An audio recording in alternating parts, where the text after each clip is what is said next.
Assalamualaikum warahmatullahi wabarakatuh.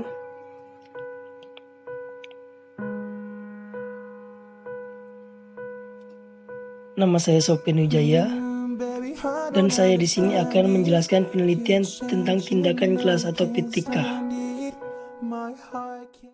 Penelitian tindakan kelas atau PTK yaitu menurut dalam Hobson, penelitian tindakan kelas adalah bagian kajian sistematis dari upaya perbaikan pelaksanaan praktek pendidikan oleh sekelompok guru dengan melakukan tindakan dalam pembelajaran berdasarkan refleksi mereka mengenai hasil dari tindakan tersebut.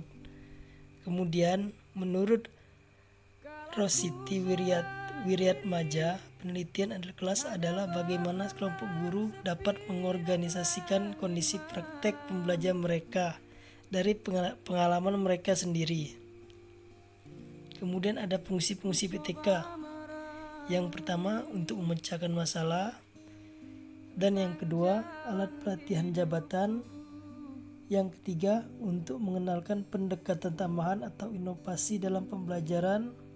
Kemudian keempat, untuk meningkatkan komunikasi yang kurang lancar antara guru dan peneliti. Kemudian yang kelima, untuk menyediakan alternatif yang lebih baik. Kemudian ada pun kelebihan PTK, yaitu kerjasama dalam penelitian, tindakan dapat menimbulkan rasa yang memiliki, mendorong kreativitas dan pemikiran kritis, kerjasama dapat meningkatkan kemungkinan untuk berubah, dapat meningkatkan kesempatan. Kemudian ada pun kekurangan PTK, yaitu kurangnya pengetahuan dan keterampilan teknik dasar peneliti, tindakan dari peneliti waktu. Oleh sebab itu, komitmen peneliti membutuhkan pemimpin yang demokratis. Kemudian PTK, yaitu P atau kegiatan mencermati suatu objek menggunakan aturan metodologi untuk memperoleh data atau informasi yang bermanfaat untuk meningkatkan mutu suatu hal yang menarik minat dan penting bagi peneliti. Kemudian T, adapun T ini tindakan, suatu gerak kegiatan yang sengaja dilakukan dengan tujuan tertentu dalam penelitian berbentuk rangkaian siklus kegiatan.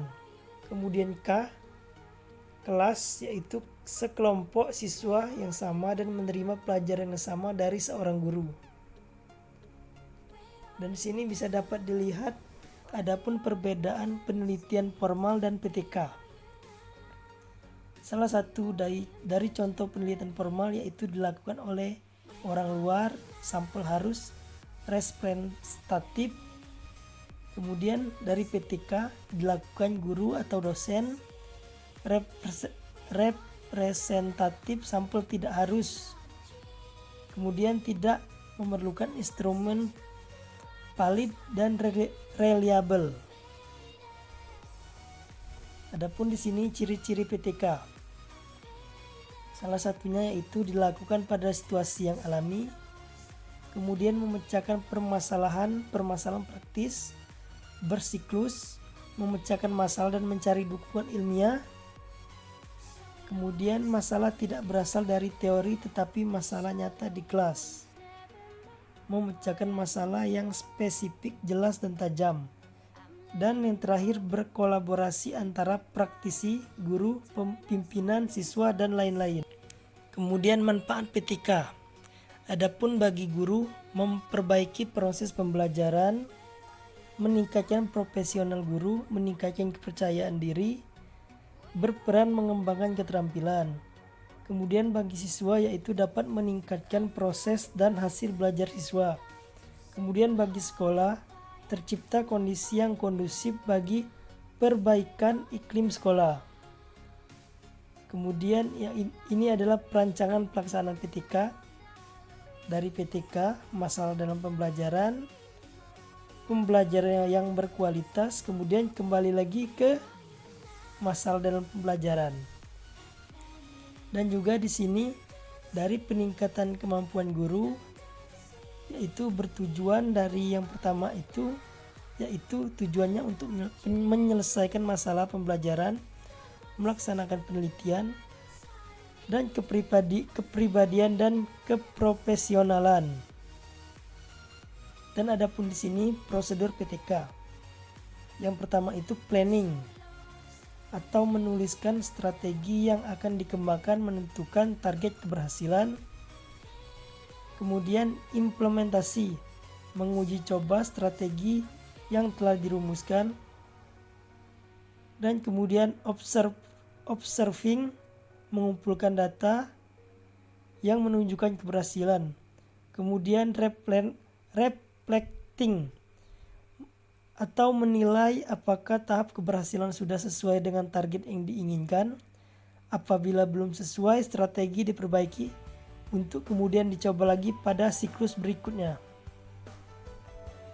Kemudian adapun siklus pelaksanaan PTK, ini yang pertama pemilihan bidang kajian, identifikasi masalah, usulan strategi pemecahan masalah, kemudian ke perancangan strategi, pelaksanaan strategi, pengamatan, refleksi.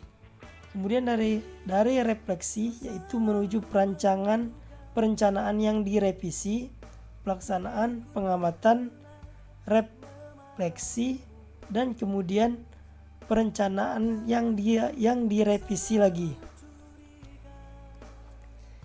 Adapun bagaimana cara proses menemukan masalah, yaitu yang pertama merenunglah sejenak atau berdiskusi dengan teman sejawat tentang pembelajaran yang dilakukan. Pikirkan apa yang mungkin dapat diperbaiki dan pembelajaran yang dilakukan. Pilihlah masalah yang layak untuk diteliti. Pilih masalah yang tidak terlalu besar atau terlalu kecil. Pilih masalah yang strategis dan pilih masalah yang disenangi. Kemudian proses mencari fokus masalah, yaitu apakah sekarang yang sedang terjadi, apakah yang sedang berlangsung mengandung permasalahan, apakah yang dapat dilakukan untuk mengatasi. Kemudian dijawab, saya ingin memperbaiki. Saya mempunyai gagasan yang ingin saya coba di kelas saya.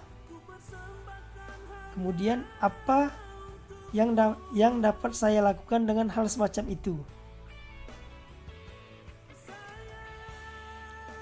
Ya, ini kemudian ke prosedur PTK, yaitu identifikasi masalah pembelajaran, memilih strategi sebagai problem solving, kemudian baca literatur, kemudian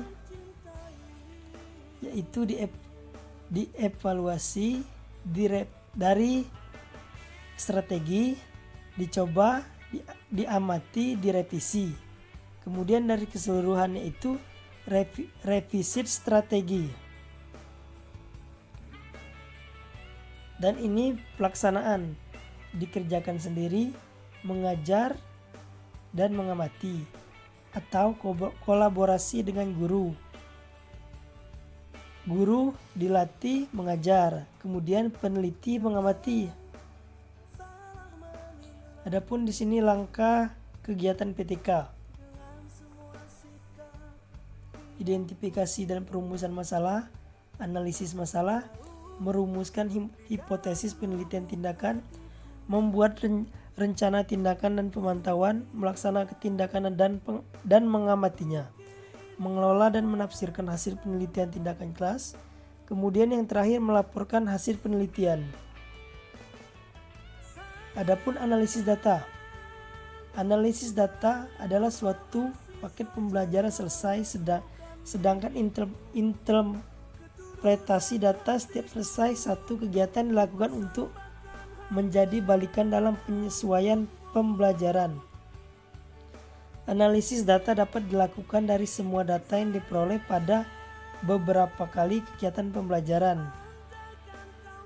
Kemudian ada 3 dari analisis data, yaitu reduksi data atau seleksi data, kemudian diorganisasikan. Yang kedua, deskripsi data supaya punya makna, narasi, grafik, tabel. Kemudian penarikan kesimpulan dalam bentuk pernyataan.